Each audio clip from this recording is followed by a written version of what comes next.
اس سے پہلے کہ ہم آج کا درس شروع کریں، کل کے درس کے بارے میں ایک سوال ہے، اس کا جواب دے دینا مناسب رہے گا۔ سوال یہ تھا کہ اربعۃ طیور سے مراد ہم نے 4 انسان جو قائد تھے، امام تھے، اور جن سے ہماری مراد سیدنا لوط، سیدنا اسحاق اور سیدنا اسماعیل اور خود مبلغ سیاح ہونے کے حوالے سے سیدنا ابراہیم کے وہ رفقا جو متفرق مقامات پر اپنے اپنے طور پر کام کر رہے تھے، یہ تمام مفراد مراد ہیں جن کی تربیت اور تعلیم کر کے اپنے آپ سے مانوس کر کے آنے والے انقلاب کے لیے انہیں تیار کرنا تھا۔ یہاں سوال یہ پیدا ہوا ہے فَسُرْهُنَّ إِلَيْكَ۔ فَسُرْهُنَّ إِلَيْكَ جو ہے ہنہ، یہ تو مؤنث کا صیغہ ہے جمع کا، تو ماقبل ہم نے افراد مراد لیے، تو وہ افراد ان کے لیے فَسُرْهُمْ کا زیادہ بہتر تھا، ہنہ کیوں کہا؟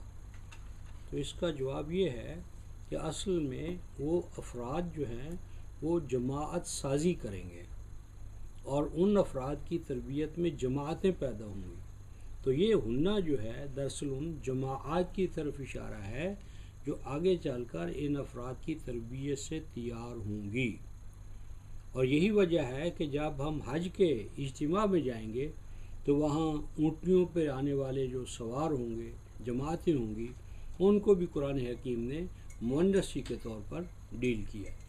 تو پس ہنہ سے مراد جماعات ہیں، اصل میں جماعات، اور ان جماعات کی وجہ سے ان کو ذہن میں رکھتے ہوئے ہنہ کا یہاں صیغہ جو ہے وہ مؤنث کا استعمال کیا گیا ہے، یعنی مراد ہیں جماعات یاتی کسعیہ، جو جد و جہد کرتے ہوئے اللہ تعالیٰ کے دین اور کلام کو مستحکم کرتے ہوئے اس جد و جہد میں آپ کے ساتھ شریک ہوں گے، جماعت در جماعت، گروہ در گروہ۔ تو جماعت کا، گروہ کا تصور ذہن میں رکھتے ہوئے یہاں پر ہنہ جو ہے وہ ضمیر استعمال کی گئی ہے تاکہ مراد جماعت ہو۔ اس کے بعد آپ دوستوں کو یاد ہوگا کہ پیچھے 2 مضمون شروع ہوئے تھے، ایک قتال فی سبیل اللہ اور ایک انفاق فی سبیل اللہ۔ یعنی جب طلاق کے مسائل ختم ہوئے تھے تو طلاق کے مسائل کے فوراً بعد قتال کا حکم آیا، اور قتال کے ساتھ انفاق کا۔ مثلا آپ دیکھیں آیت 244 جو ہے وَقَاتِلُوا فِي سَبِيلِ اللَّهِ قَاتِلُوا فِي سَبِيلِ اللَّهِ وَاعْلَمُوا أَنَّ اللَّهَ سَمِيعٌ عَلِيمٌ، یعنی یہ قتال فی سبیل اللہ کا موضوع تھا، اور اس کے ساتھ پھر انفاق تھا، مَن يُقْرِضُ اللَّهَ قَرْضًا حَسَنًا فَيُضَاعِفَ لَهُ اضعافا کثیرہ واللہ یقبض ویبسط وإلیہ ترجعون۔ تو یہ 2 مضمون تھے، ایک انفاق اور ایک قتال، اور آگے پھر بنی اسرائیل کی جو مثال آئی تھی کہ اپنے مرکز کو آزاد کرانے کے لیے ان کو بھی جنگ سے گزرنا پڑا سیدنا طالوت کی قیادت میں، اور آخر کار سیدنا داؤد کی شکل میں ان کو کامیابی عطا ہوئی۔ تو یہی چیز جو ہے وہ محمد رسول اللہ والذین معہ کے لیے تھی، ان کو بھی بیت اللہ کو جو ان کا مرکز محسوس تھا اور اس وقت کفار کا، مشرکین کا قبضہ تھا، اس سے رہا کرانے کے لیے اسی طرح جنگ بدر جو ہے وہ طالوت اور داؤد کی جو جنگ ہے اس سے بالکل مشابہ ہے، اور اس میں بھی وہی افراد جو توبہ کرنے والے، انابت کرنے والے، اللہ کے جھکنے والے، تو یہ بالکل ان کے ساتھ ریزمبلنس ہے۔ اس کے بعد جو آیت 256 میں فرمایا تھا، 256 لا اکراہ فی الدین، دین میں جبر اور تشدد نہیں ہے، یہ تو دلیل اور برہان کی بنیاد پر ہے، اور اللہ تبارک و تعالیٰ اپنے بندوں کو ظلمات سے نکالتا ہے، مشاکل سے، مشکلات سے رہائی دیتا ہے، ان کی مدد کرتا ہے۔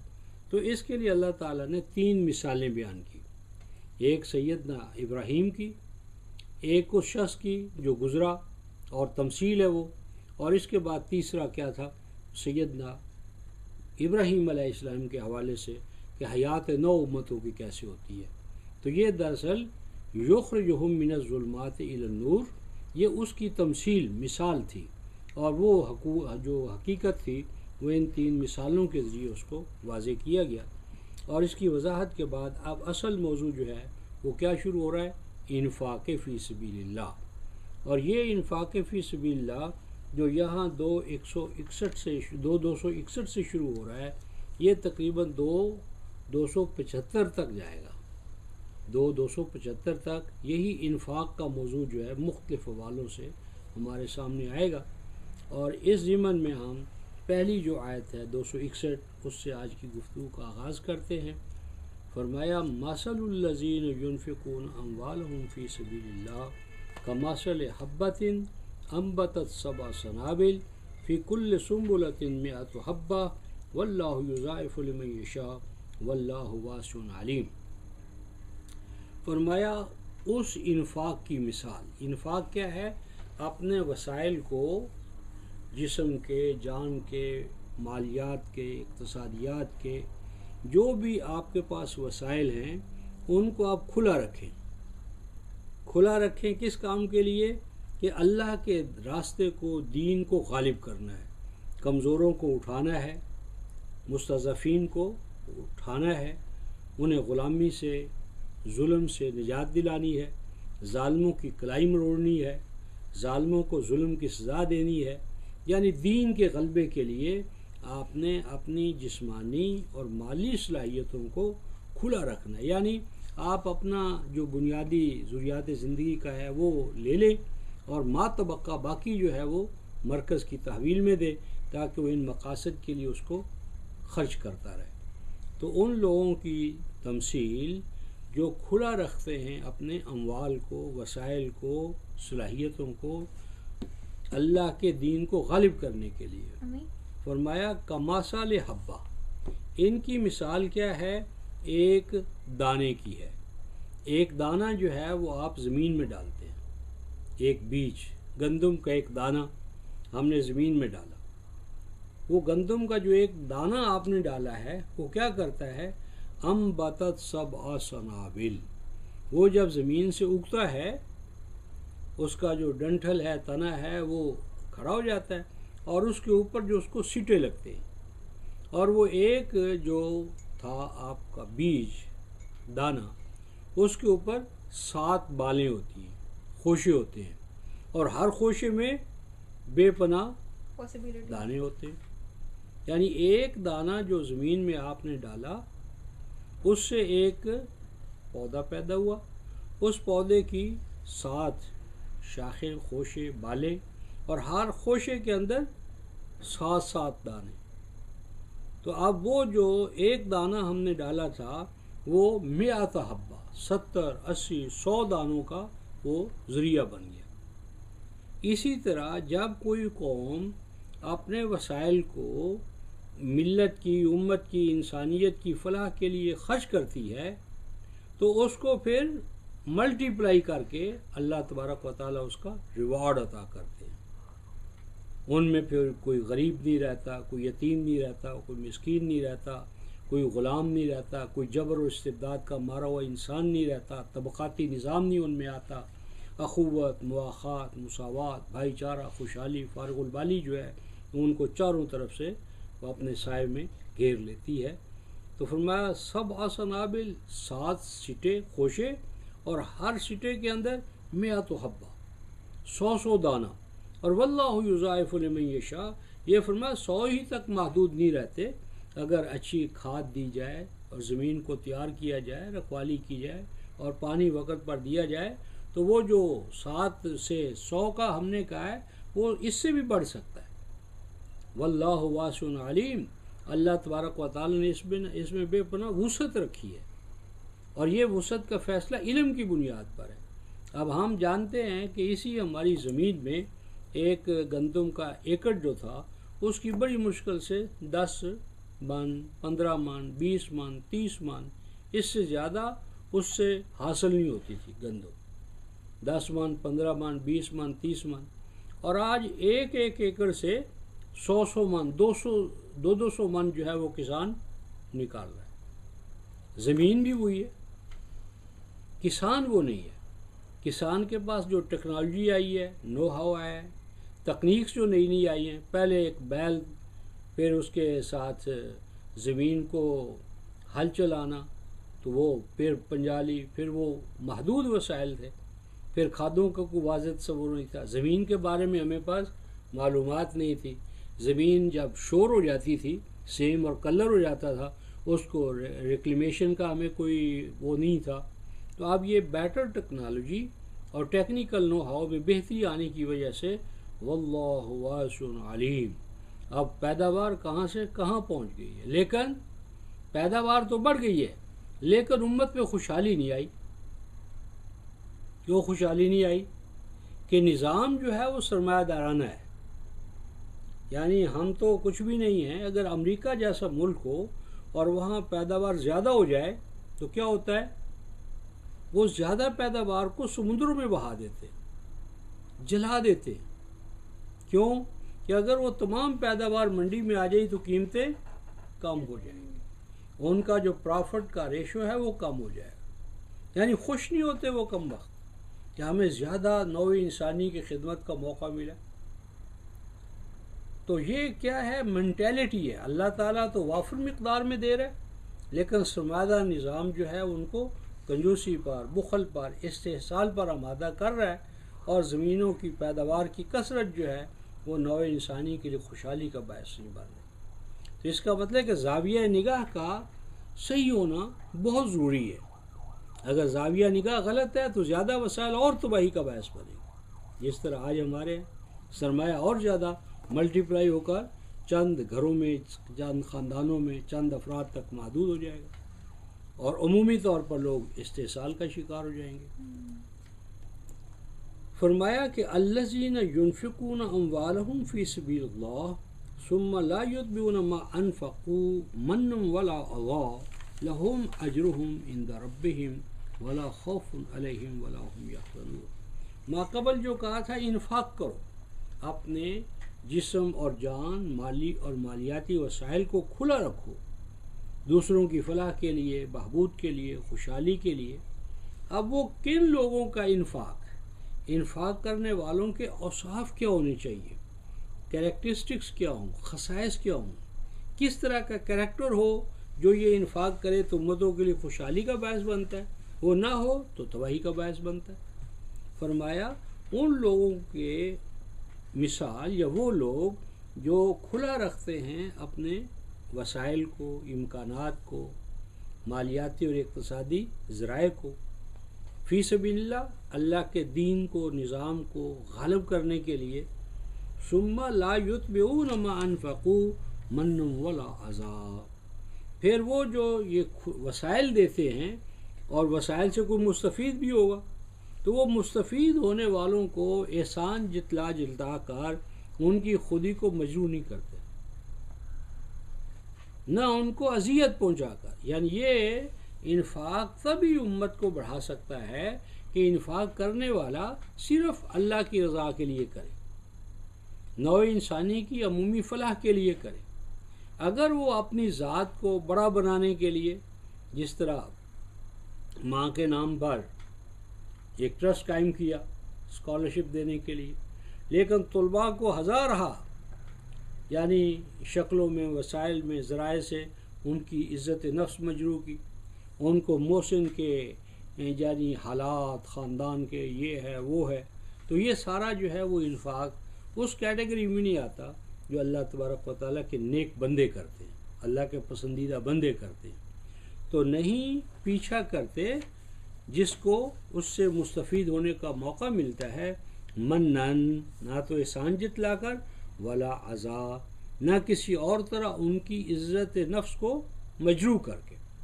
تو اگر عزت نفس ہی مجروح ہو گئی، انسان ہی مر گیا، تو وہ ایک لاشا ہے، اس کی حفاظت کرنے کا کیا فائدہ؟ فرمایا ایسے افراد جو من اور عزا کے بغیر کرے، خالص اللہ کی رضا کے لیے کرے، کم از کم یہ سمجھ لے کہ کل کو ان کے ساتھ بھی ایسے حالات آ سکتے ہیں کہ ان کو ضرورت پڑ جائے دوسروں کے تعاون کی، یہ کم از کم ہے۔ یورپ نے یہیں سے یہ سبق لیا ہے کہ ہم اس لیے کرتے ہیں کہ کل کو ہمارے ساتھ ہوگا تو یہ ہمیں کام آئے گا. لہم اجرہم عند ربہم، یہ ذہنیت ہو کہ ہم نے خالص اللہ کی رضا کے لیے ایسا کرنا ہے تو ان کا اجر کچھ اور ہے ان کے رب کے ہاں. اور حیات دنیا میں یہ ہوتا ہے کہ لا خوف علیہم ولا ہم یحزنون، وہ معاشرہ قائم ہو جاتا ہے کہ جس میں کوئی شخص دوسرے کے لیے خوف کا باعث نہیں بنتا، ڈپریشن کا باعث نہیں بنتا، نہ اس کے لیے ماضی جو ہے وہ ایک خوفناک عذاب بن جاتا. ماضی میں جو کچھ اس کے ساتھ ڈیگریڈیشن ہوئی، جو کچھ اس کے ساتھ جو ہیومیلیشن اس کی ہوئی، اس کو یاد کر کے. لیکن یہ معاشرہ جب قائم ہوتا ہے تو یہ پھر نہ تو ہیومیلیشن وہاں ہوتی ہے، نہ فیئر خوف ہوتا ہے، نہ ماضی کے بارے میں منفی ذہنیت بنتی ہے اور آدمی ڈپریشن کا شکار. اب یورپ میں سب سے زیادہ ڈپریشن ہے، اضطراب ہے، ہر آدمی جو ہے وہ مستقبل سے خائف ہے. اور موت کا خوف تو اتنا ہے کہ موت کے خوف سے بچنے کے لیے اور بڑھاپے کا خوف، یعنی کاسمیٹکس پر اس وقت جو یورپ خرچ کر رہا ہے دنیا میں سب سے زیادہ. کیوں؟ کہ بڑھاپا آج 40 سال کے بعد تو بڑھاپے کے آثار شروع ہو جاتے، تو بڑھاپے کو چھپانے کے لیے مرد جوان رہنے کے لیے ساری صلاحیتیں، مال، متاع، یعنی میں نے پڑھا ہے کہ چہرے کی جھریوں کو دور کرنے کے لیے 1000 انگور جو ہے نا، 1000 انگور، اس سے ایک پاؤ وہ بناتے ہیں. کیا؟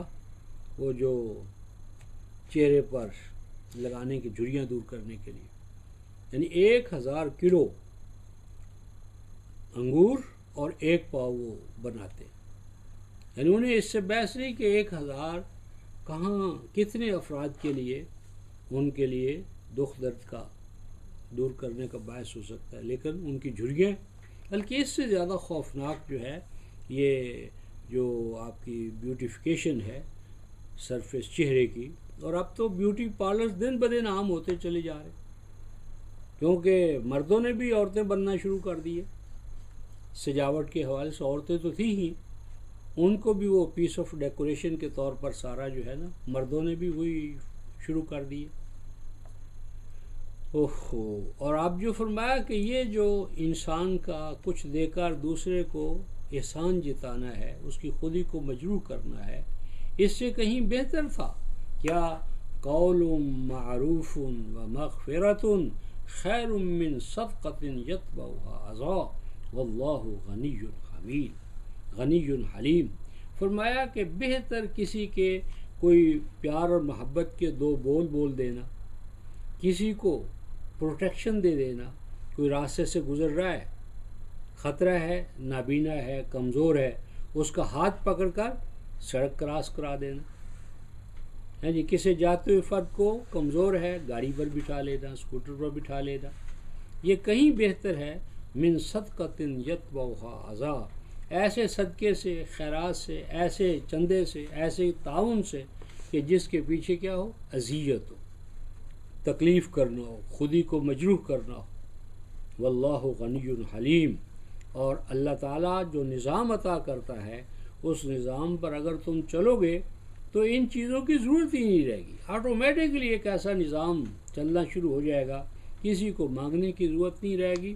یہ نظام اپنے پاؤں پر کھڑا ہو کر سب کو غنی کر دے گا. فرمایا یا ایھا الذین آمنوا، پہلے ایک عمومی قاعدہ کلیہ بیان کیا تھا، اب اسپیسیفک ایمان والوں کو حکم ہوتا ہے. یا ایھا الذین آمنوا، اے جماعت مومنین، لا تبطلوا صدقاتکم بالمن والعذى کالذی ينفق مالہ رئاء الناس ولا یؤمن باللہ والیوم الآخر فمثلہ کمثل صفوان علیہ تراب فاصابہ وابل فطرقہ صدقہ. فرمایا اے ایمان والو، اپنے صدقات کو جو وسائل تم نے دوسروں کی فلاح کے لیے وقف کیے ہیں ان کا ابطال نہ کرو. ابطال کہتے ہیں کسی چیز کو بے نتیجہ کر دینا، کسی چیز کی جڑ، اساس اور بنیاد کو کاٹ دینا.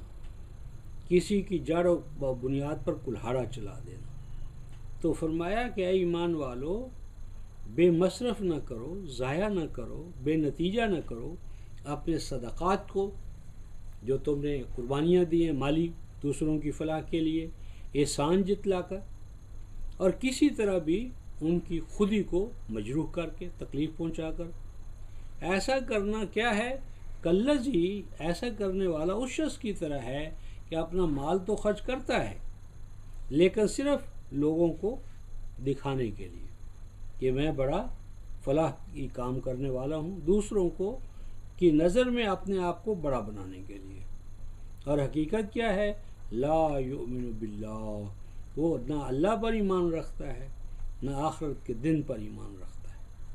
یعنی جو اللہ اور آخرت پر ایمان رکھے گا اس کو نمود اور نمائش اور ڈھنڈورا پیٹنے کی اور اشتہار دینے کی ضرورت نہیں ہے، ہم نے اتنے افراد بیواؤں کو یہ کیا یہ کیا۔ اب تو یہ حالت ہو جاتی ہے کہ 2-3 ہزار روپیہ زکوٰۃ فنڈ سے بیواؤں کو دینے کے لیے حیدرآباد، بہاولپور، رحیم یار خان وہاں سے لاہور بلاتے ہیں وزیر صاحب، وزیر اعظم، اور ان بیچاریوں کو لائن میں کھڑا کر کے نا ان کی تصویریں لیتے اور تصویریں لے کر ان کو 5-5 ہزار جو ہے نا وہ اس صدقہ دے رہے ہیں۔ اب کہاں سے بیچاری چلی؟ بہاولپور سے، رحیم یار خان، یا تو گھر پہنچا دیں۔ اتنا نہیں ہو سکا کہ بھئی 5,000 ہی دینا ہے تو اپنے ڈیوٹی کمشنر کو کہو، پٹواری کو کہو، تحصیلدار کو کہو، وہ اس کے گھر پہنچا دے، گھر پوسٹ کر دیں، گھر پوسٹ کر دے۔ لیکن نہیں، اس بیچاری یا بیچارے کو یہاں لائیں گے، پھر کیمرے کے سامنے کھڑا کریں گے، پھر اپنی تصویر کھنچوائیں گے۔ یہ دلیل ہے اس بات کی کہ لا یؤمن باللہ ولا بالیوم الاخر، نہ ان کا اللہ پر ایمان ہے، خالق و مالک پر، مقافات عمل پر بھی ان کا ایمان نہیں ہے۔ اگر ایمان ہوتا تو ایسا نہ کرتے۔ فمثلہ، ان کی مثال سمجھو، ان کا یہ جو انفاق کا عمل ہے نا، اس کی مثال ایسے ہے کہ مثل صفوان، ایک پتھر ہے، کیونکہ پتھر دلی تو ہیں، ان کے دلوں میں رحمت، خدمت کا جذبہ، انسانیت کی توقیر اور احترام تو ہے ہی نہیں۔ فرمایا یہ پتھر ہیں، علیہ تراب، اس کے اوپر کچھ مٹی پڑی ہے، اور وہ جو مٹی ہے فَأَصَابَهُ وَابِلٌ، تیز موسلا دھار بارش آ گئی تو کیا ہوا؟ فَتَرَكَهُ صَلَّا، تو جتنی وہ مٹی تھی وہ پانی کے ساتھ تیز موسلا دھار بارش سے ساری کی ساری صاف ہو گئی۔ فَتَرَكَهُ صَلَّا، اب اندر پتھر کا پتھر ہی رہا۔ مراد یہ ہے کہ ان کا انفاق کسی جھٹکے کو برداشت نہیں کر سکتا، یعنی جس کو انہوں نے انفاق جس پہ کیا ہے، اگر وہ ان کے لیے کھڑا نہ ہو، ان کا احترام نہ کر، ان کو ووٹ نہ دے، تو ان کی سنگ دلی نمایاں ہو جاتی ہے۔ وہ شاید مثال میں نے دی تھی پچھلے دنوں اخبارات میں کہ انتخابات ہونے لگے تو ایک شخص نمازیوں کو جا کر کہنے لگا یار تمہیں لاؤڈ اسپیکر کی ضرورت ہے؟ انہوں نے کہا ضرورت ہے۔ کہتا لو بھائی میں تمہیں مائک لاؤڈ اسپیکر لگا دیتا ہوں مسجد میں، ووٹ تو مجھے دینا۔ پتہ ان ہاں کہا یا نہیں کہا، وہ لے آیا اور لاؤڈ اسپیکر فٹ کر دیا، بڑے اذانیں آ رہی ہیں، نماز پڑھ رہے ہیں کرتے، اتنے میں جب ووٹ نکلے تو شکست کھا گیا، اس کو پراپر ووٹ نہیں ملے، تو کم بخت اس سے کچھ انتظار ہی نہیں کیا، وہ سیدھا مسجد میں آیا اور اپنا لاؤڈ اسپیکر اکھاڑ کر لے گیا۔ بھئی میں نے تو ووٹوں کے لیے دی تھا، جب تم نے مجھے ووٹ نہیں دیے تو میرا لاؤڈ اسپیکر یہاں کیوں کام کرے؟ یعنی مسجد کا احترام، دین کی کوئی محبت، انسانیت کا کوئی وہ نہیں تھا، صرف ووٹ لینے کے لیے تھا۔ جب ووٹ نہیں ملے تو کیا ہو گیا؟ ووٹ نہ ملنے کو موسلا دھار بارش سمجھو، موسلا دھار بارش ہوئی اور جتنی وہ مٹی پڑی ہوئی تھی اندر خیرات کرنے کو ساری دور ہو گئی، اور دل اسی طرح جیسے پہلے سنگ دل تھا، پتھر تھا، اب وہ اس کا پتھر پن اور زیادہ ہو گیا۔ لا یقدرون علی شیء مما کسبوا، فرمایا کہ ایسی قوم میں کبھی بھی قادر، آزاد، خود مختار اپنے مقام پر کھڑے ہونے والی نہیں ہوتی۔ ان کے جتنے اعمال ہوتے ہیں وہ افراد کو بھی ضعیف کرتے ہیں، قوم کو بھی ضعیف کرتے ہیں۔ اتنے مال ہے لیکن کیا اقوام عالم میں کوئی عزت ہے ہماری؟ یعنی کہتے ہیں کہ پاکستان کے جو ہمارے پاسپورٹ ہیں، ویزے ہیں، باہر جا کر اتنی ان سے نفرت ہوتی ہے۔ ایک دوست بتا رہا تھا امریکہ سے آیا، کہتا ہے جی وہ نفرت کی نسل کی، یہ بیکاری لوگ ہیں، بھیک، یعنی حالت یہ ہے کہ ہمارے ہاں فلڈ آ جائے تو اس کو بھی ہمارے حکمران کیش کرواتے ہیں، کئی گنا بڑھا چڑھا کر اس کے نقصانات ظاہر کریں گے تاکہ زیادہ سے زیادہ دنیا سے مال آئے، اور سارا مال اپنی تجوریوں میں ڈال لیں گے۔ غریب بیچارے پچھلے سال کے سیلاب زدگان جو ہے نا، وہ بھی اسی حال میں وہاں اپنے در در کی ٹھوکریں کھا رہے۔ لا یقدرون مما کسبوا ولا شیء واللہ لا یہدی القوم الکافرین۔ اللہ تبارک و تعالی ان کو کافر قرار دے رہے، نہ شکر ہے۔ یعنی آج اگر ہم پاکستان ہمارے پاس نہ ہوتا تو پتہ ہے کیا ہوتا؟ تاریخ سے پوچھو، پوری انارکلی میں مسلمانوں کی 2 دکانیں ہوتی تھیں، پوری انارکلی۔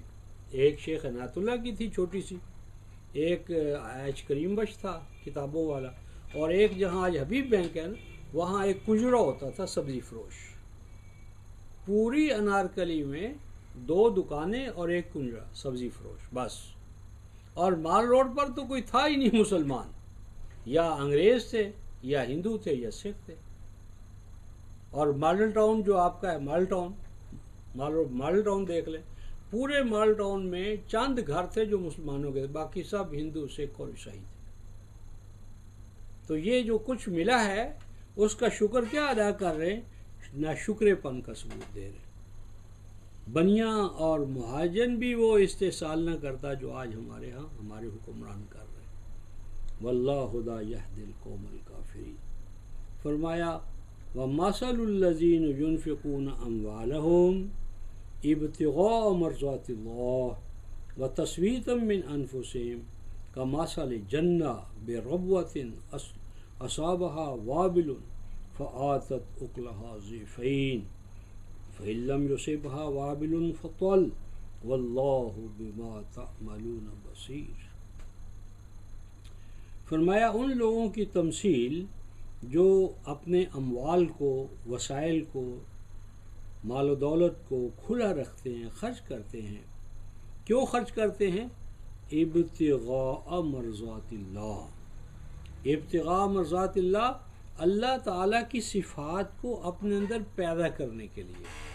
یہ آئیڈیل ہے مومن کا۔ اللہ کی صفت کیا ہے؟ یطعم ولا یطعم، وہ کھاتا نہیں ہے، وہ کھلاتا ہے۔ اللہ تبارک و تعالیٰ نے جتنا یہ نظام بنایا ہے اپنی ذات کے لیے بنایا ہے، آپ کی اور میری نشوونما کے لیے بنایا ہے، اور میری اور آپ کی نشوونما کے وسائل ہماری پیدائش سے پہلے پیدا کر دیے، اور کوئی تقاضا نہیں کیا کہ میرے لیے یہ کرو، میرے لیے وہ کرو، بلا مزد و معاوضہ۔ اور یہ تم کہو گے کہ اللہ تعالیٰ نے، یا اسلام میں ہے اللہ تعالیٰ نے بھی یہ انعام، تو اس کا شکر کرو۔ شکر تو اس سے یہ احساس ہوتا ہے کہ شاید اللہ نے کہا کہ میں نے تمہیں یہ انعام دیا تو میرا شکر کرو۔ شکر کا یہ مفہوم نہیں ہے۔ شکر کا معنی ہے کہ عطائے الہی کو بھرپور طریقے سے استعمال کرو اور قاعدے قانون کے مطابق کرو۔ اللہ کا شکر تو معنی ہی نہیں ہے، اللہ تو خود آپ کا شکر کرتا ہے، واللہ شکور حلیم۔ تو یہ جو شکر کا دراصل منفی تصور ہے، غیر اسلامی، غیر قرآنی، غیر عربی، اس کی وجہ سے یہ سارے عجمی تصورات کی وجہ سے یہ سارے مسائل پیدا ہو رہے ہیں۔ تو اللہ تعالیٰ کے لیے نہیں، اللہ تعالیٰ کی صفات کو اپنے اندر پیدا کرنے کے لیے جو انفاق کرتے ہیں وہ پھر آزاد ہو جاتے ہیں، خود مختار ہو جاتے ہیں، اقوام عالم کے امام بنتے ہیں، لیڈرشپ ان کو عطا ہوتی ہے۔ تثبیت من انفسہم، ان کو ثبات ملتا ہے، استحکام ملتا ہے، تمکن ملتا ہے، استخلاف ملتا ہے، ان کے پاؤں زمین پہ جم جاتے ہیں۔ آج ہمیں کتنا 63-64 سال پاکستان کے قیام کو ہو گئے، اور ابھی حال کیا ہے؟ کہتے ہیں صاحب یہ نہ کرو پاکستان ٹوٹ جائے گا، یہ نہ کرو پاکستان منتشر، یہ نہ کرو پاکستان بکھر جائے گا۔ یعنی ابھی 60-65 سال گزر جانے کے باوجود ابھی ہماری زمین پہ جڑیں نہیں ہیں، ابھی ہماری جڑیں نہیں ہیں، ہم زمین کے ساتھ لگے نہیں ہیں، ہوا میں معلق ہے۔ ہر آدمی بھئی یہ نہ کرو، کسی وقت یہ نہ ہو جائے۔ تو یہ انفاق کرنے والی جو اقوام ہوتی ہیں، ان کو جب رضا الہی کے لیے وہ کرتے، اللہ کی صفات کو اپنے لیے پیدا کرنے کے لیے کرتی ہیں، تو کیا ہوتا ہے؟ تثبیت من انفسہم، ان کو انفرادی اور اجتماعی طور پر ثبات ملتا ہے، استحکام ملتا ہے، کنسولیڈیٹ ہوتی ہیں، قوت و طاقت ملتی ہے۔ اور ان کی مثال کمثل جنہ، ان کی مثال میں ایک جنتی معاشرہ ہے، ایک جنتی معاشرہ قائم ہو جاتا ہے، ایک ایسا جنتی معاشرہ جنتٍ بربوہ، بلند و بالا مقام، یعنی اقوام عالم کے اندر ان کو ایک بلند مرتبہ عطا ہوتا ہے، اور ان کی مثال ایک ایسی جنت کی، باغ کی ہے کہ جو ایک بلند و بالا صاف ستھرے مقام پر ہو، اصابہا وابل، اور وہ اتنی اونچائیوں پر ہو کہ اگر بارش نہ بھی ہو کسی وقت تو جو فضا میں اوس ہوتی، اوس شبنم، وہ شبنم بھی ان کے پودوں کی نشو و نما کے لیے کافی ہو جائے۔ مراد یہ ہے کہ اگر کسی وقت ان کے اوپر آفت بھی آ جاتی ہے تو وہ آفت بھی مل جل کر اس طرح اس کو برداشت کر لیتے ہیں کہ وہ کوئی محسوس نہیں ہوتی۔ اور جو دوسرے تنگ دل، تنگ ظرف، کمینے، کنجوس انسان ہوتے ہیں، ان پر کوئی بھی مصیبت آئے اس کو کمائی کا ذریعہ بنا لیتے ہیں، جس طرح ہم بنا رہے ہیں۔ فآتت اکلہا ضعفین، اس جنتی معاشرے میں ہر چیز جو ہے وہ ڈبل نتائج دیتی ہے۔ یعنی انسان محنت کرنے سے تھکتا کیوں ہے؟ محنت سے بوریت کیوں ہوتی ہے؟ شوق نہ ہو تو۔ اگر محنت جو آپ کر رہے ہیں اپنی ذات کے لیے کریں، اپنے نصب العین، تو آپ تھکتے نہیں ہیں۔ ایسے اسٹوڈنٹس جن کے اندر علم کا شوق آ جائے، ذوق آ جائے، وہ اپنی ذات کے لیے، تو وہ دن رات کام کرتے ہیں، ان کو تھکاوٹ نہیں ہوتی۔ اور اگر آپ پر بگاڑ ڈال دی جائے، بگاڑ کسی کا کام ہے جبراً آپ پر لگا دیا جائے تو 2 منٹ میں آپ اکتا جائیں گے، اکتاہٹ۔ آج جو یورپ میں کام ہو رہا ہے وہ کارکن کے انر کا تقاضا نہیں ہے، کام میں اور کارکن کے اندر سیلف الینیشن ہے، خود مغایرت ہے، کام کو وہ اپنا دشمن سمجھتا ہے لیکن جبراً اس کو وہ کرنا پڑتا ہے۔ اس طرح پاگل پنے کی طرف بندہ جاتا ہے۔ اس کے نتیجے میں اکتاہٹ، بوریت، اضطراب، ڈپریشن، اور حتیٰ کہ معدہ اپنا کام صحیح نہیں کرتا، جگر معدہ اپنا فعل صحیح انجام دیتا، دماغ کے ساتھ اپنا کام نہیں کرتا، تو دماغی امراض، دیکھو یورپ میں دماغی امراض، خودکشیاں، جاپان کے اندر خودکشی، یہ خودکشیاں، یہ اضطراب، یہ پریشانیاں کیوں ہو رہی ہیں؟ کہ عامل کو اس کے عمل سے علیحدہ کر دیا گیا، اس کی ذات کا وہ تقاضا نہیں ہے۔ اور اب آپ ایک سائیکل کا ایک پرزہ بنا رہے ہیں، آپ کو سائیکل کے کل کا بھی نہیں پتا، آپ ایک مشین جو میکانزم چل رہا ہے اس کے آپ خود ایک پرزے بن گئے۔ انسان اپنے عمل سے بالکل الگ ہو گیا، وہ مشین کا ایک پرزہ بن گیا، کوک، مشین کا ایک پرزہ ہے، کوک ان دا مرڈر مشین، اور وہ ہلاک کرنے والی، دن رات 24 گھنٹے وہ مشین چلے گی۔ اب دیکھو نا، ہمارے ہاں صبح 7 بجے دفتروں کی حاضری لگا دی، بھئی 7 بجے دفتر لگانے کی ضرورت کیا ہے؟ دفتروں کا نظام تم 9 بجے کیوں نہیں کر دیتے؟ 10 بجے کیوں نہیں کر دیتے؟ 10 سے لے کر 6 تک کر دو، کیوں؟ تاکہ جو بچے جنہوں نے چھوڑنے ہیں وہ بچے چھوڑ کر اسکول میں پھر دفتر میں آئے، صبح کا اچھی طرح کھانا کھا کر آئیں، دوپہر کے کھانے کی ان کو ضرورت نہ پڑے ادھر ادھر، گھر کے ابتدائی کام کر کے آئیں، آرام سے اطمینان سے آئیں۔ یہ کہ بھوکے پیاسے بھاگتے ہوئے آ جاتے، پہلے 2 گھنٹے تو ان کے ویسے ہی ضائع جاتے۔ دفتروں میں جا کر دیکھ لو۔ سحری کے ٹائم اٹھا کرے نا۔ میری مراد ہے کہ اگر ہم ایسا میکانزم چاہیں، اب آج مجھے پتہ چلا ہے کہ ہمارے جو برطانیہ میں وہ کبھی بھی ان کا سکول جو ہے وہ 9 بجے سے پہلے نہیں شروع ہوتا، 9 بجے سے پہلے نہیں ہوتا۔ ہم بچوں کو 7 بجے بلا لیتے ہیں۔ کیوں بھائی؟ کیا غلامی ہے؟ بے قدری، کچھ پتہ ہی نہیں، میکانزم ہی نہیں۔ یعنی جیسے جیسے آپ ٹائم جو ہے وہ 9 بجے کر دیں تو یہ جو بوجھ ہے ٹریفک کا صبح، یہ آدھا ختم ہو جائے، آدھا رہ جائے گا۔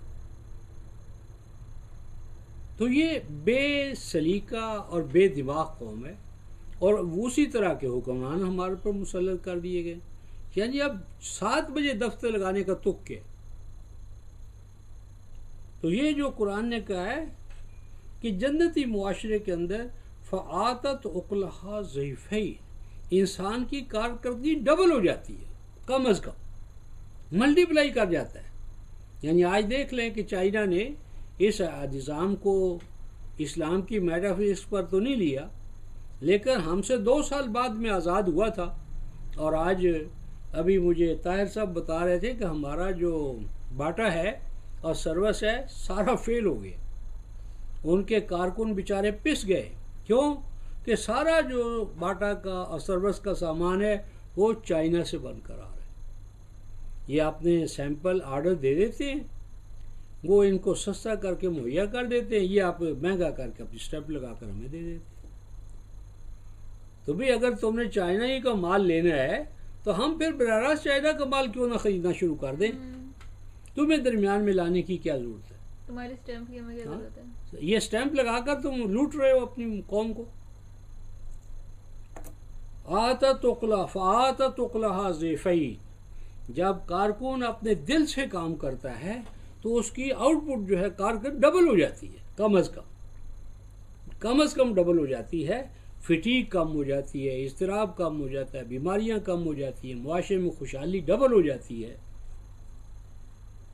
فَإِن لَّمْ يُصِبْهَا وَابِلٌ فَطَلٌ، ہلکی سی پش ان کو کہاں سے کہاں پہنچا دیتی ہے۔ اگر موسلا دھار بارش نہ بھی ہو تو اونچائی پر ہونے کی وجہ سے شبنم جو ہے وہ بھی پودوں کی نشو و نما کا باعث بن جاتی ہے۔ وَاللَّهُ بِمَا تَعْمَلُونَ بَصِيرٌ، لیکن جو تم کچھ کر رہے ہو سرمایہ دار نظام کے اندر، فرمایا کہ وہ تباہی اس کے اندر انڈرسٹوڈ ہے، نظر آ رہی ہے۔ اللہ تعالیٰ کو تو علم ہے، تم بھی دیکھ لو گے۔ اب اللہ تبارک و تعالیٰ جنتی معاشرے کی ایک مثال دیتے ہیں، جنتی معاشرے کے فوائد بتاتے ہیں۔ فرمایا اَیَوَدُّ أَحَدُکُمْ أَن تَکُونَ لَهُ جَنَّةٌ مِّن نَخِیلٍ وَأَعْنَابٍ، فرمایا کیا تم پسند کرتے ہو کہ تمہارا ایک باغ ہو اور اس میں کھجوروں کے اور انگوروں کی بیلیں ہوں اور کھجوروں کے درخت۔ بہت آئیڈیل سچویشن۔ باغ کے اپنے جو بھی انواع و اقسام ہیں، اس میں کھجور بلند و بالا، یا سائیڈوں پر آپ نے اس کی حفاظت کے لیے، یعنی کھجور جو ہے وہ سائیڈوں پر آپ نے لگائی ہے، وہ حفاظت بھی کرتی ہے، بلند ہو کر بلندیوں پہ جا کر آپ کے لیے پھل بھی مہیا کرتی ہے۔ پھر اس باغ کے اندر انگور کی بیلیں ہیں، اور سورہ کہف فرمایا کہ اس میں پھر کھیتی بھی ہے۔ پھر فرمایا کہ اس کے اندر اس کو سیراب کرنے کے لیے داخل کے اندر نہری نظام ہے۔ کیا زبردست نقشہ کھینچا ہے۔ فرمایا اَیُحِبُّ أَحَدُکُمْ، کیا تم پسند کرتے ہو کہ تم میں سے تمہارا ایک باغ ہو اور وہ اس سائڈ پر کھجوریں ہوں، اندر انگور کی بیلیں ہوں، اور تجری من تحتہا الانہار، اور ان کو سیراب کرنے کے لیے پانی کہیں باہر سے نہ لانا پڑے، اس کے اندر ہی ٹیوب ویل لگا ہو یا اندر کے چشمے ابل رہے ہوں اور وہ اس پانی سے اس کو سیراب کر رہے ہوں۔ لہو فیہا من کل الثمرات، باغ کیا ہے؟ تمام پھل پھول غلہ جات اس میں سے پیدا ہو رہے ہیں۔ وَأَصَابَهُ الْكِبَرُ، اور جس کا وہ باغ ہے وہ بوڑھا ہو رہا ہو، بڑھاپا اس کا آنے والا ہو۔ وَلَهُ ذُرِّيَّةٌ ضُعَفَاءُ، اور اس کے چھوٹے چھوٹے بچے ہوں۔ اب جو ایسا باغ ہے جس میں ہر طرح کے ثمرات ہیں، غلہ جات ہیں، پھل پھول ہیں، درخت ہیں، داخلی نظام اس کو ایریگیشن کا ملا ہوا ہے، اور اس کے بڑھاپا آ جائے اور اس کے چھوٹے بچے ہوں۔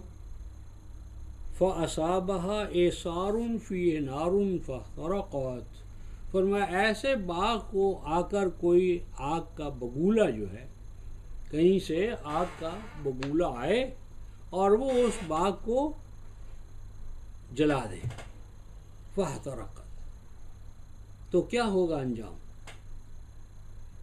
اس باغ والے کو یہ برداشت کرنا پڑے گا، برداشت کرے گا کہ ایسا ہو جائے؟ یہ ہے جنتی معاشرے کی مثال، کہ جنتی معاشرے کو کچھ آگ لگانے والے افراد ہوتے ہیں۔ جنتی معاشرے کی جڑوں کو کاٹنے والے کون ہوتے ہیں؟ سرمایہ دار، مفاد پرست، ریاکار، دوسروں کی محنت کا استحصال کرنے والے۔ تو اس مثال میں یہ بتایا ہے کہ اگر تم اس سے بچنا چاہتے ہو تو اللہ تعالیٰ کے ربوبیت کے نظام کو اختیار کرو، ورنہ ہو سکتا ہے کہ آج یہ تمہاری فیکٹریاں، یہ کارخانے، کوئی آگ کا بگولا اٹھے، کوئی بغاوت ہو، اور پھر نہیں دیکھتے کہ وہ فیکٹریوں کو آگ لگا رہے۔ جس کھیت سے دہقاں کو میسر نہ ہو روزی، اس کھیت کی ہر خوشہ گندم کو جلا دو۔ یعنی اگر کسان جو گندم پیدا کر رہا ہے اس کو کھانے کے لیے روٹی نہ ملے، جو آپ کے باغوں کی رکھوالی کر رہا ہے اس کو علاج کے لیے باغ کا پھل نہ ملے، جو ڈیری فارموں کے اندر خدمت کر رہا ہے اس کو دودھ جو ہے وہ دوا کے طور پر نہ ملے، تو کیا کسی وقت بغاوت نہیں ہوگی؟ اور جب باغیانہ رجحانات پیدا ہوں گے تو کیا وہ آگ نہیں لگائیں گے؟ ان فیکٹریوں کو، کارخانوں کو، کھڑی فصلوں کو جلا نہیں دیں گے؟ بھئی جب انہیں کچھ نہیں مل رہا اور نفرت پیدا ہوگی تو اس نفرت کے نتیجے میں یہ سب کچھ، اور دنیا دیکھ چکی ہے، جنگ آپ کا جو فرانس کا جو انقلاب تھا اس میں کیا ہوا تھا، روس کے انقلاب میں کیا ہوا تھا، چائنا کے انقلاب میں کیا ہوا تھا۔ تو جب وہ انقلابات آتے ہیں تو وہ پھر اسی طرح سرمایہ داروں کی پکڑ دھکڑ کرتے ہیں، ان کو جلاتے ہیں، گھراؤ کرتے ہیں اور تباہ کر دیتے ہیں۔ تو اس سے بچنا چاہتے ہو تو کذالک یبین اللہ لکم الآیات لعلکم تتفکرون، اللہ تعالیٰ اس طرح تمہیں مثالیں دے دے کر اپنے قرآن کے حقائق کھول کھول کر بیان کر رہا ہے، تاکہ شاید تم، ہو سکتا ہے کہ تم سوچنا شروع کر دو، اپنے ملک کا، ملت کا، آنے والی انسان جو تمہاری نسل ہے اس کے حوالے سے ہی کچھ سوچ لو کہ پاکستان میں اسی طرح لوٹ مار کا اگر نظام چلتا رہا تو کب تک چلے گا؟ کوئی نہ کوئی آئے گا، وہ سب کچھ لے جائے گا اور تمہیں محروم کر دے گا۔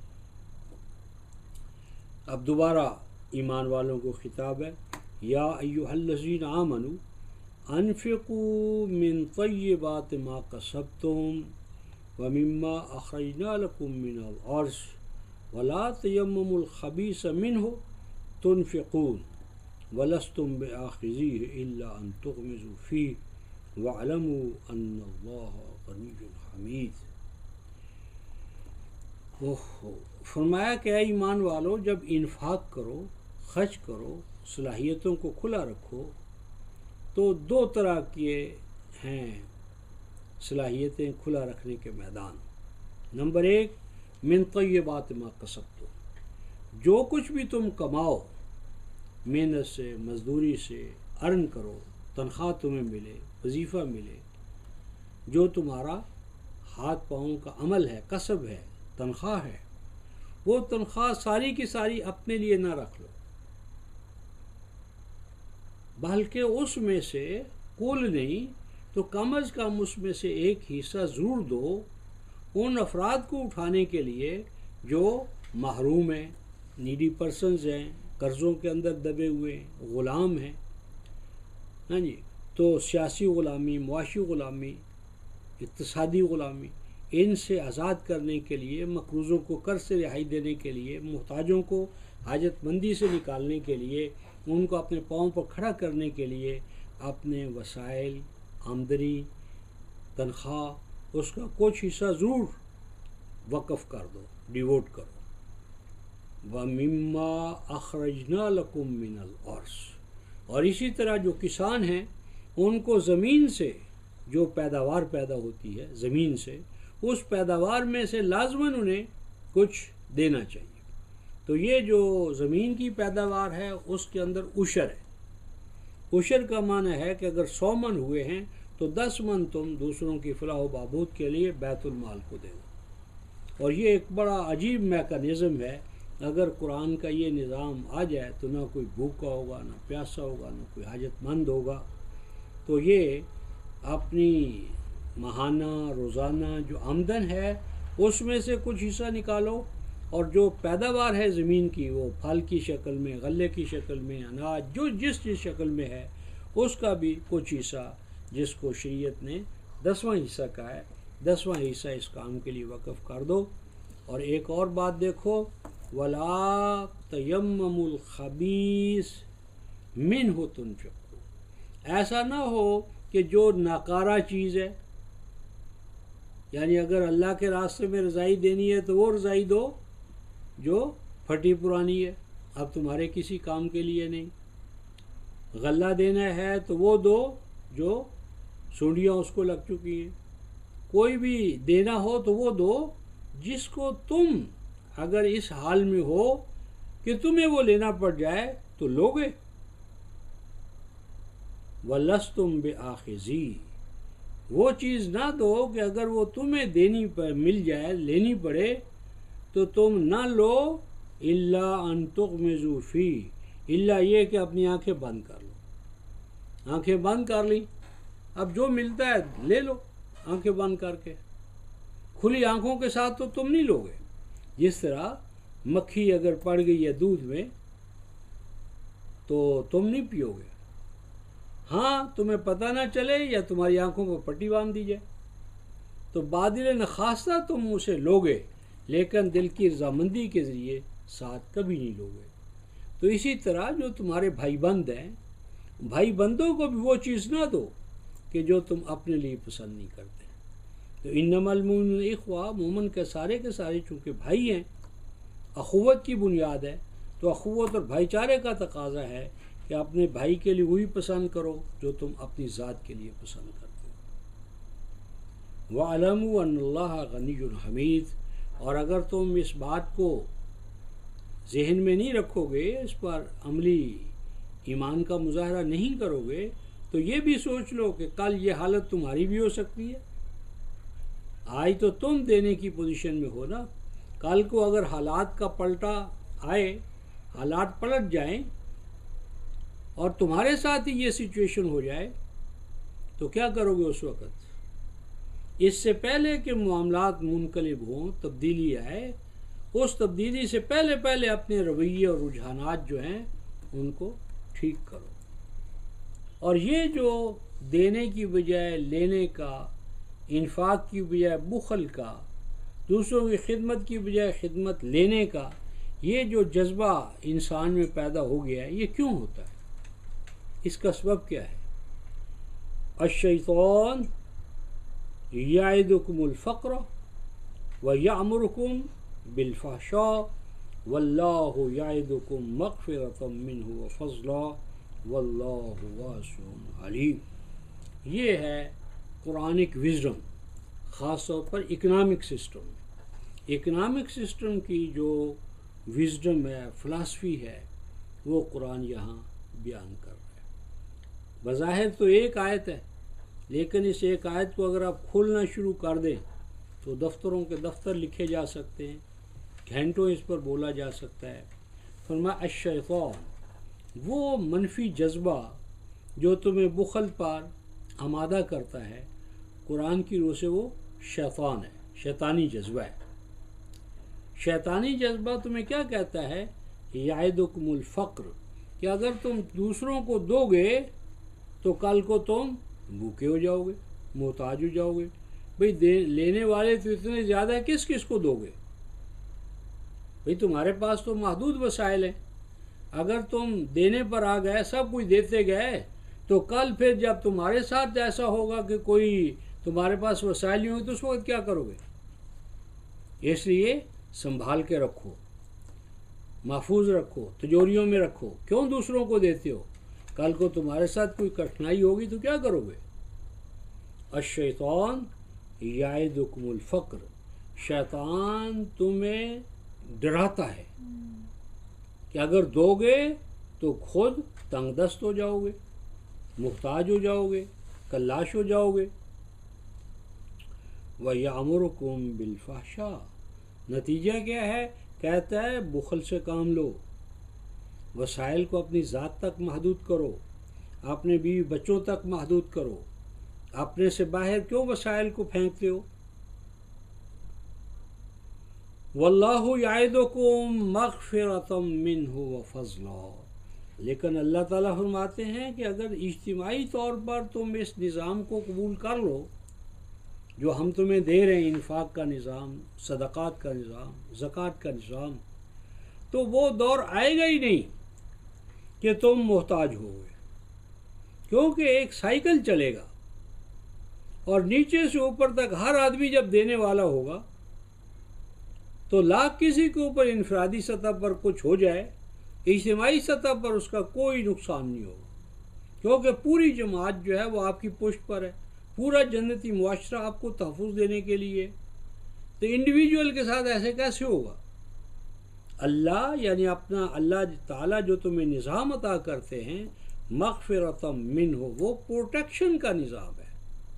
ہر آدمی کے مفادات، بیوی بچے سارے کے سارے وہ محفوظ رہیں گے، کیونکہ اگر ایک آدمی مر گیا تو کیا فرق پڑتا ہے؟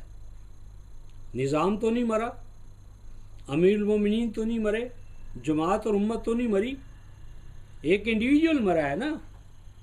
یعنی آج جو اگر غور کریں تو جو آدمی بہت رو رہا ہے کسی دوسرے مرنے والے کو یاد کر کے، بیوی رو رہی ہے، بچے رو رہے ہیں اس ہمارے معاشرے میں، تو کیا اس کا یہی پہلو نہیں ہوتا کہ وہ محبت سے رو رہے ہیں؟ رونے کا ایک مخفی پہلو یہ بھی ہوتا ہے کہ وہ اپنے تاریک مستقبل کو سامنے رکھ کر رو رہے ہوتے ہیں۔ اب ہمارے پاس بنے گا کیا؟ ہمارا کیا بنے گا؟ سیلف پٹی۔ ہمارا کیا بنے گا یار؟ بیوی رو رہی ہے کہ میرا کیا بنے گا بھائی؟ میرا جو تحفظ کرنے والا تھا، نو نفقے کا ذمہ دار تھا، چلا گیا، اب پتہ نہیں میرے ساتھ کچھ جو میرے اس کے بھائی ہیں، عزیز و اقارب ہیں، وہ مجھے رکھیں گے نہیں رکھیں گے، کیا کریں گے، مجھے میرا حصہ بھی دیں گے یا نہیں دیکھیں۔ اسی طرح بچوں کا حال ہے، عزیز و اقارب کا حال ہے، ہر ایک کو دوسرے سے جو مفاد مل رہا تھا، اب وہ مفاد کے ختم ہونے کا بھی احساس ہوتا ہے، اور یہ بھی انسان کو رلاتا ہے۔ لیکن اگر معاشرہ صحیح بنیادوں پر قائم ہو جائے، کوئی رونے والا نہیں ہوگا، رونا حقیقی معنی میں رونا ہوگا، واقعی اس رونے کا معنی جدائی ہوگا، کہ جس طرح ایک محبت کرنے والا دوسرے محبت کرنے والے سے جدا ہوتا ہے، تو وہ جدائی کا احساس وہ ایک حقیقت پہ مبنی ہوتا ہے، وہ چند اشعار کے ذریعے اپنے جذبات کا احساس کرتا ہے، اس پہ اخلاص ہوتا ہے۔ لیکن سرمایہ دارانہ نظام کے اندر رونا دھونا دراصل اپنے مقدر کو وہ روتا ہے، اپنے نصیبوں کو روتا ہے، اپنے مستقبل جو تاریخ نظر آ رہا ہے اس کو دیکھ کر وہ روتا ہے۔ تو واللہ یعدکم مغفرۃ منہ وفضلا، اللہ تعالیٰ تمہیں ایسا نظام عطا کرتا ہے کہ ہر آدمی پروٹیکٹڈ ہوگا، پروٹیکشن ہوگی اس کی، انفرادی طور پر، جماعتی طور پر، اس کی، اس کے بیوی بچوں کی، ان کے مفادات کی، ان کی تعلیم کی، ان کی تربیت کی۔ یعنی آج بتایا انور شفیق نے کہ پرے گروپ سے لے کر میٹرک تک نہ کوئی فیس ہے، کوئی فیس نہیں ہے، اور کوئی کتابوں کا خرچہ نہیں ہے۔ اور دوپہر کا ناشتہ جو کھانا ہے وہ بھی جو مستحق افراد ہیں ان کو حکومت دیتی ہے. اور ہمارے ہاں دیکھو ہم بھی انگریز بننے کی کوشش کر رہے ہیں لیکن لباس میں ٹیڈی فیشن میں داڑیاں مڈانا, بال ان کے سٹائل پر رکھنا, جین کی پینٹیں پہننا, پھٹی ہوئی پینٹوں کا فیشن ہے. وہ نہیں ہے کہ ان والی خوبیاں ہی اپنے اندر لے لیں. یعنی تعلیم سب سے بڑا بوجھ بنا ہوا ہے اس معاشرے میں. اور تعلیم بھی کون سی ہے؟ تو فرمایا واللہ یعدکم مغفرۃ منہ وفضلا. اگر اللہ کا نظام معیشت لے جاؤ ہر آدمی پروٹیکٹڈ ہوگا, ہر ایک کا مفاد محفوظ ہوگا, اس کا بھی, اس کے بیوی کا بھی, بچوں کا بھی, آنے والی نسل کا بھی. واللہ واسع علیم. اور اتنی کشاد آ جائے گی, اتنی وسعت آ جائے گی, اتنا انسان بخل سے نفاق سے آزاد ہو جائے گا کہ ایک نیا انسان ہوگا. فرمایا این کتاب ہے, یہ قرآن کیسی کتاب ہے؟ چون بجان در رفت جان دیگر شود, جان چون دیگر جہد این جہان دیگر شود. قرآن جب کسی فرد یا سوسائٹی میں آتا ہے تو ایک نیا انسان, ایک نئی سوسائٹی. اور جب انسان نیا بنتا ہے تو کائنات نہیں نظر آتی ہے, کیونکہ آپ کا جو آؤٹ لک ہے, آپ کا جو انر ہے, وہی تو آؤٹ کو متاثر کرتا ہے. اب آپ کو قبض ہے, اندر ہی اندر ہیں, آپ کو ایک بڑے پرلطف باغ میں بٹھا دیا جائے, کیا ہوگا؟ لطف نہیں آئے گا. کیا لطف انجمن کا جب دل ہی بجھ گیا ہو. دل بجھا ہوا ہے تو خارجی کائنات کا حسن جمال پر لطف ہوا چل رہی ہے, لیکن اندر سے آپ ٹوٹے ہوئے, اکتاہٹ اور بوریت کا شکار ہیں. خارجی میں کیا کرے گا؟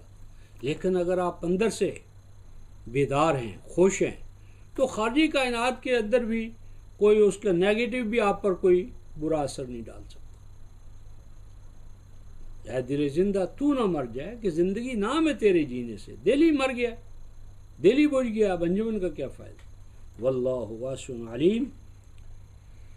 اس کے بعد اللہ تعالیٰ یؤتی الحکمت من یشاء, یہ ماقبل جو کچھ بیان کیا ہے اس کو قرآن اکنامک وزڈم قرار دے رہا ہے. تو اکنامک وزڈم پر انشاءاللہ العزیز کل گفتگو کریں گے. تو آخر دعوانا ان الحمدللہ رب العالمین.